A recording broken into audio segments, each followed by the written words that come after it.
Bonjour, sauriez-vous résoudre cette équation en Z? Z étant évidemment un nombre complexe. Non, je ne sais pas le résoudre, mais j'ai retenu deux idées importantes de la semaine dernière. D'une part, c'est qu'on pouvait chercher à généraliser le problème pour le rendre plus général, plus abstrait. Et d'autre part, essayer les méthodes qui fonctionnent sur les réels et essayer de voir si on peut les appliquer sur les complexes. Donc ici, eh bien, je vois que j'ai une constante fois z au carré, plus une constante fois z, plus une constante. Avec bien sûr les trois constantes a, b, c, qui sont des nombres complexes. Et maintenant, si je pense à ce que je sais faire dans z, c'est une équation du second degré. Je pense évidemment au discriminant. Excellent, excellent, vous avez retenu les idées fondamentales. Mais ce qui fonctionne dans R avec le discriminant, est-ce que cela fonctionne dans C? Encore faut-il le montrer. Vous allez voir, ça fonctionne. Alors, on va le redémontrer, on va voir d'où ça vient, ce discriminant. Ici, je vais commencer par mettre A en facteur. Ça me donne A facteur de Z2 plus B sur AZ plus C sur A. Et puis, je vais utiliser une formule bien connue.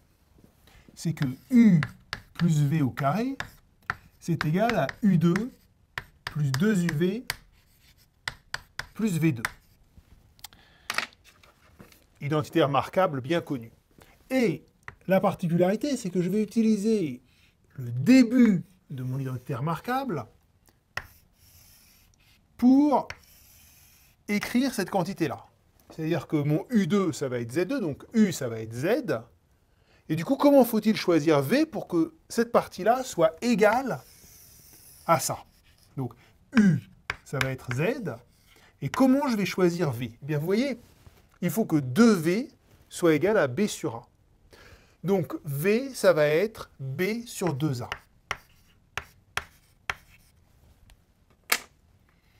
Et du coup, c'est égal à U plus V au carré moins V au carré. J'écris ça comme le début d'un carré. Donc, ça me donne A facteur de Z plus B sur 2A au carré. Si je développe ça, si j'élève ce terme au carré, ça va me donner Z au carré, plus 2 fois B sur 2A fois Z. Les deux simplifient, on obtient bien B sur A fois Z. Plus B au carré sur 4A2. Bien sûr, celui-là, il faut que je l'enlève. Moins B au carré sur 4A2. Et puis plus C sur A. Voilà, et donc ça, je peux encore l'écrire. A facteur de Z plus B sur 2A au carré, moins, et je vais mettre tout au même dénominateur, 4A carré ici, et on a B2 moins 4AC. Donc on a ça au carré moins ça qui est égal à 0. Et vous voyez ici le B2 moins 4AC qui est apparu, c'est ce terme-là, B2 moins 4AC, que l'on appelle le discriminant.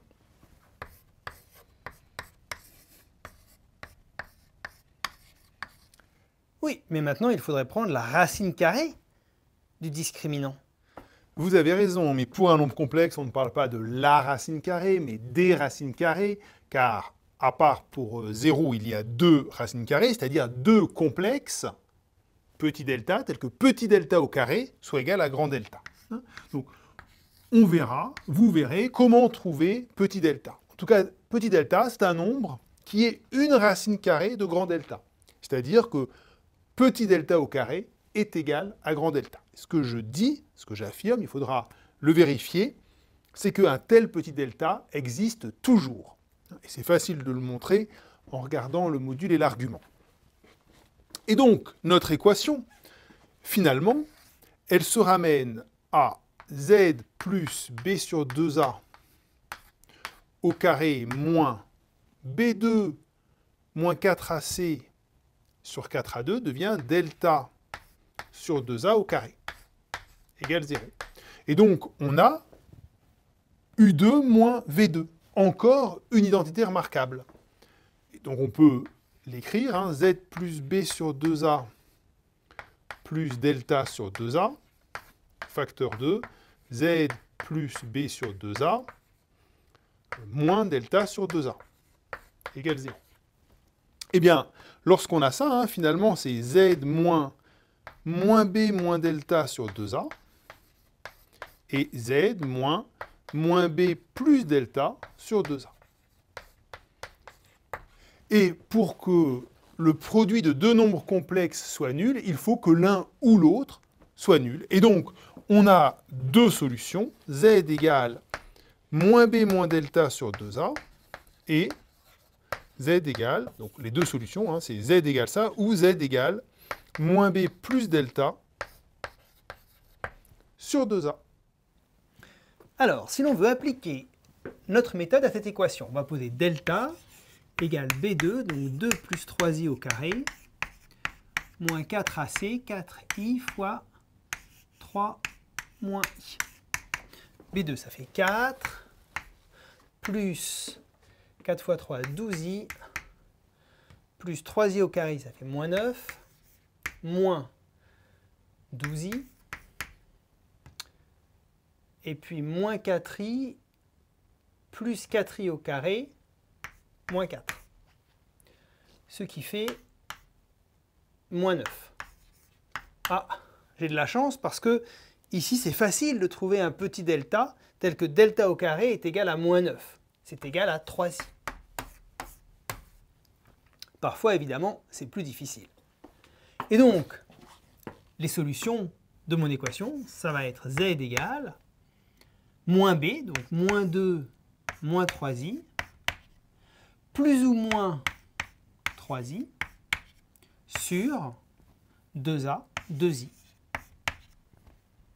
Donc finalement, si je prends plus 3i, ça va me donner moins 2 sur 2i, ce qui est égal à i. Et z2, ça va être égal à moins 2 moins 6i sur 2i, ce qui nous donne moins 1 moins 3i sur i. Si je multiplie le numérateur et le dénominateur par i, ça va me donner moins 1, donc ça va donner i moins 3. Et donc finalement, l'équation de départ, elle a deux racines, z1 égale i et z2 égale i moins 3.